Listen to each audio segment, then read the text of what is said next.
Bueno chicos, disculpen la desprolijidad, no encontraba un lugar donde poder grabar, así que bueno, tuvimos que improvisar esto, un silloncito y bueno, el pizarrón ahí. Así que bueno, ¿de qué quiero hablar hoy? Sobre cómo evaluar a un paciente desde el punto de vista hemodinámico, es decir, esto es válido para cualquier tipo de hemorragia, es decir, cómo vamos a evaluar a un paciente cuando está teniendo una hemorragia, ya sea una hemorragia por, no sé, tuvo una lesión por arma blanca o, por ejemplo, un paciente que viene porque está teniendo hemorragia digestiva alta o una hemorragia digestiva baja. Es decir, esto es válido para cualquier tipo de hemorragia.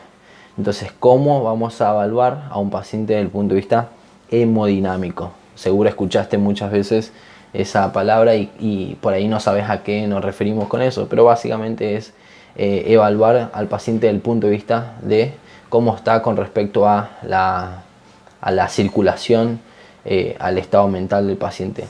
Las principales constantes vitales, digamos, te habrás el ABC, el C, que es el de evaluar la circulación. Bueno, básicamente eso.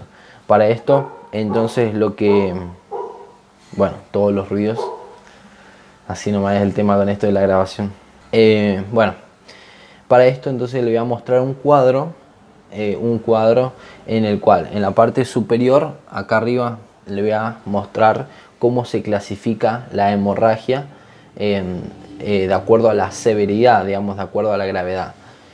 Y en esta parte, una parte más vertical del lado izquierdo, le voy a poner los diferentes parámetros que vamos a valorar a la hora de evaluar a este paciente. Entonces, vamos directo a esto.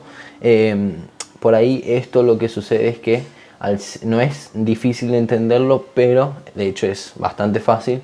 El punto es que al ser varios puntos, digamos, por ahí cuesta recordar, pero voy a tratar de mostrarle de una forma bastante esquemática para que ustedes rápidamente se acuerden. Bueno, entonces vamos a poner cómo evaluamos a... Bueno, no voy a poner eso porque si no, no va a alcanzar lugar.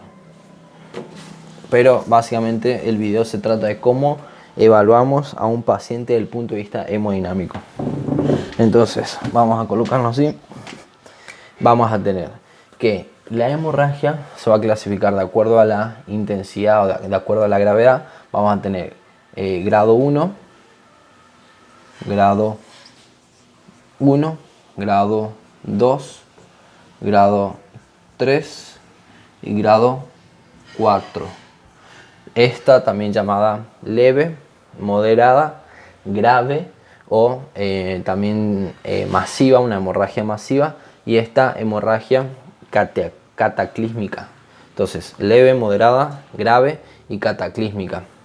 Bueno, y de este lado vamos a poner los diferentes parámetros que vamos a tener en cuenta para evaluar al paciente.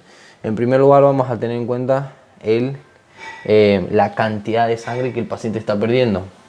Entonces, la cantidad en mililitros, la cantidad de sangre. Vamos a... Para que pase la moto esa. Entonces, la cantidad de la pérdida sanguínea. Vamos a tener que grado 1, cuando hablamos de grado 1 es porque el paciente perdió hasta 750 ml. Entonces, grado 1, el paciente perdió hasta 750 mililitros de sangre. Grado 2, el paciente perdió alrededor de 750 y 1500 ml. Después, grado 3, también llamada grave o masiva, hemorragia masiva, el paciente perdió alrededor de 1500 y 2000 ml. Y grado 4, el paciente ya perdió más de 2000 ml. ¿Estamos? Entonces, tenemos grado 1, grado 2, grado 3, y grado 4. Grado 1, el paciente perdió hasta 750 mililitros. Grado 2, 750, 1500, 1500, 2000 y más de 2000. Eso en cuanto a la pérdida sanguínea. Después vamos a otro parámetro que tenemos que tener en cuenta, es el porcentaje de esta pérdida sanguínea. Vamos a tener que de grado 1 tiene una pérdida de hasta unos 15%, o sea, la cantidad de sangre que está perdiendo expresado en porcentaje sería hasta 15% en el grado leve, digamos. Después grado 2 tenemos de 15 a 30% de pérdida sanguínea. Grado 3 entre 30 y 40% y grado 4 más de 40%. Bueno, estamos. Entonces, hasta ahora tenemos el primer parámetro, que es la cantidad de sangre que se perdió.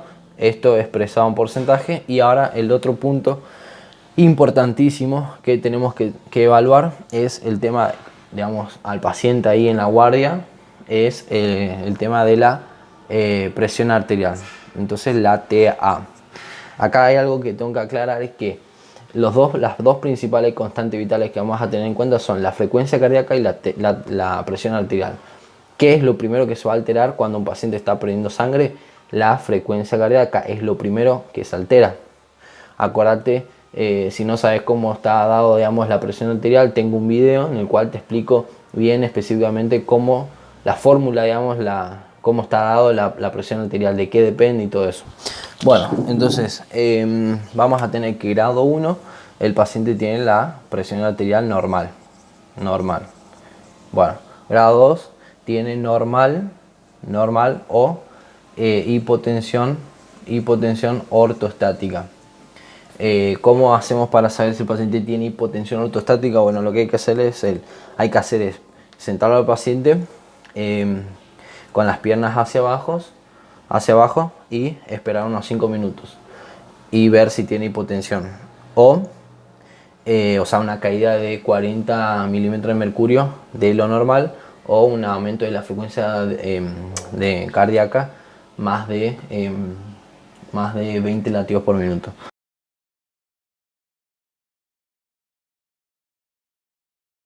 O si no, lo acostás al paciente y le haces que se levante rápido.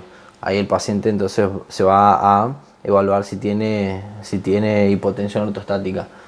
Bueno, grado 3, el paciente tiene una caída, digamos, de la presión arterial, una caída de 40 milímetros de mercurio de la presión normal. O sea, el paciente normalmente, por ejemplo, anda con 120, 80, bueno, una caída de 40 milímetros de mercurio de lo normal sería el grado 3.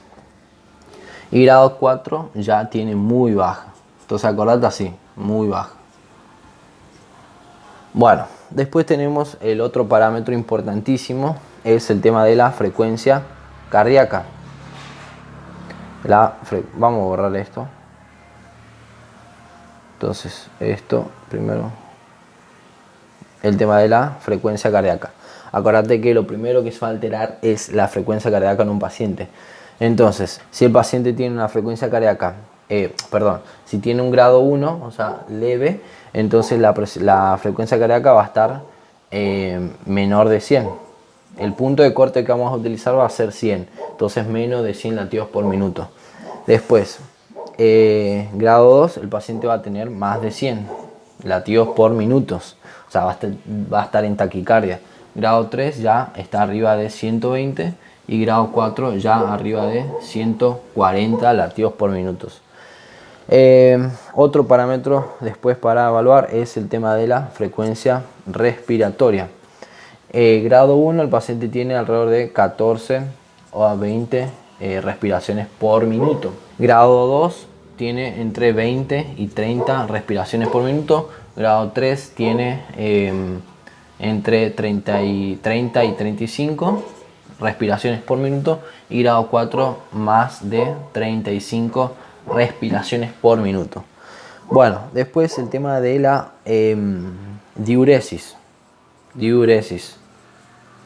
Bueno, Ya acá tenemos dos conceptos importantes, que es el tema de la oliguria y de la anuria. Cuando hablamos de oliguria, oliguria menos de 30 ml o sea, cuando el paciente está orinando menos de 30 mililitros por hora, y anuria cuando el paciente está orinando menos de 15 mililitros por hora. Lo normal es 1 mililitro por minuto, o sea, 60 mililitros por hora. Bueno, entonces grado 1, el paciente está con una hemorragia grado 1, va a estar orinando menos de 30 ml por hora.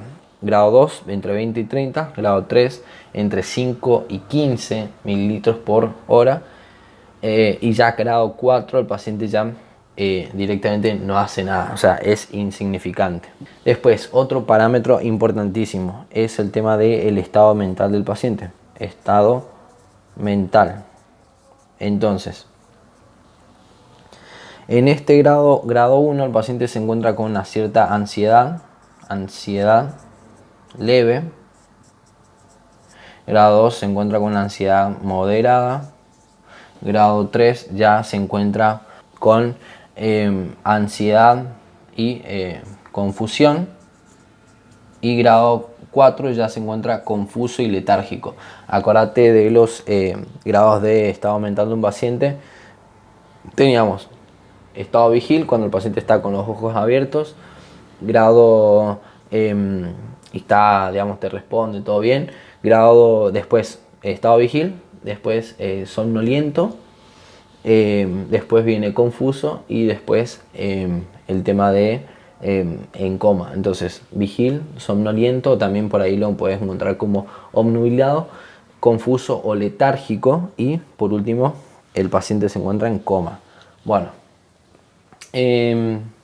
después vamos con algunos síntomas agregados, o sea, síntomas que puede tener el paciente. En el grado 1 el paciente no tiene síntomas. Grado 2 el paciente puede tener las extremidades frías, frialdad, extremidades frías. Después, grado 3, el paciente se encuentra pálido y también puede tener puede estar sudoroso. Y grado 4 ya se encuentra con una palidez seria. O sea, ya está ahí. Bueno, ¿qué otro parámetro? Ya no está entrando nada, pero bueno. El último, con respecto a la restitución de líquidos,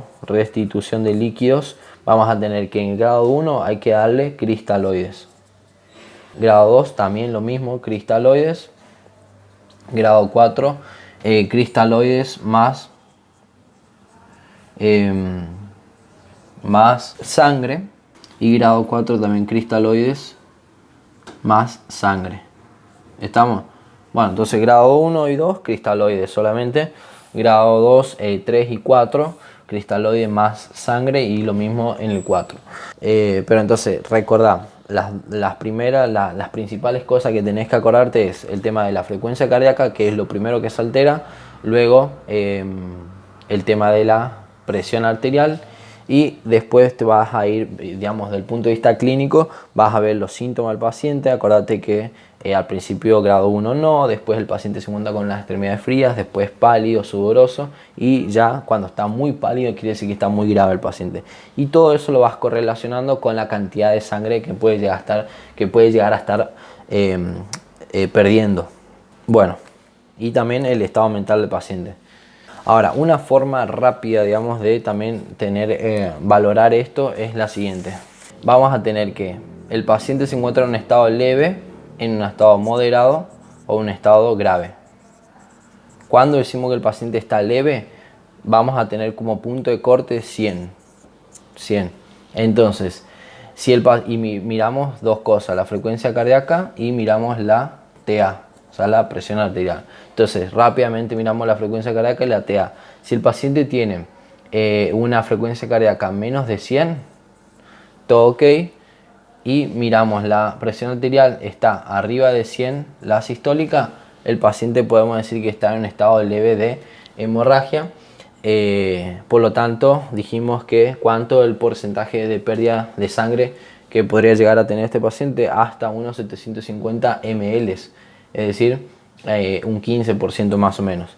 Bueno, después, grado moderado, el paciente va a estar con miramos la frecuencia cardíaca, tiene arriba de 100, rápidamente miramos la TA y tiene tiene más de 100 la sistólica, los dos más de 100. Entonces, en este grado, el paciente decimos que está con una hemorragia moderada. Más o menos, ¿cuánto era la pérdida sanguínea? Alrededor de 750, 1 litro y medio más o menos de sangre, es decir, entre 15 y 30%. Bueno, entonces, y después, cuando decimos que el paciente se encuentra grave, bueno, cuando ya tiene más de 120, 140 latidos por minuto, o sea, más de 100, y tiene una TA ya menos de 100. El paciente ya le está bajando la sistólica. Entonces, en este caso, hablamos que está grave o ya está, digamos, en shock hipovolémico. ¿A partir de cuándo decimos shock hipovolímico? Grave o más del 30% de pérdida sanguínea.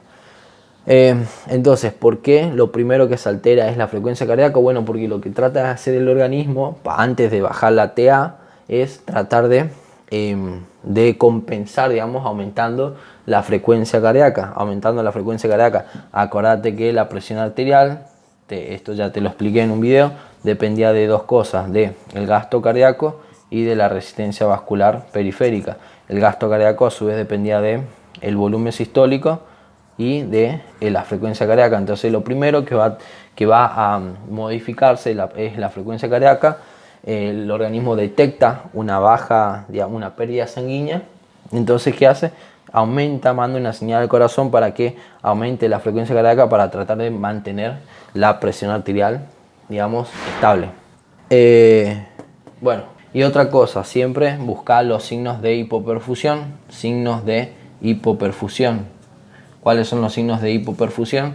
Dijimos, el paciente ver si tiene las extremidades frialdad de las extremidades, sudorosas, el estado mental del paciente, ver cómo está, si está como ansioso, y bueno, lo que dijimos hoy. Espero que haya quedado un poco más claro el tema de cómo evaluar el estado hemodinámico de un paciente. Acordate, digamos, esto es una forma rápida de cómo hacerlo. Otra cosa, el tema de acordate de, bueno, si tenés algún comentario, tenés alguna sugerencia o lo que sea, puedes comentarlo abajo. También tenés una página muy interesante, que es mía, la página de Instagram, que se llama Universo Médico, que están todos los links abajo, si querés seguirla, donde, bueno, doy contenido médico. Y también, si querés, para las personas, o si conoces a alguien que está estudiando anatomía y que vos crees que le va a venir bien, puedes sugerirle la página que se llama todo sobre músculo. Pones así músculo.com, pones en Google todosobremúsculo.com. Ahí tenés todo, justamente todo sobre músculo, todos los músculos del cuerpo, de una forma muy resumida y muy didáctica, digamos, para ir al toque a aprenderte todo. Así que, bueno, acordate, comentá qué videos querés que vaya subiendo. Nos vemos las próximas.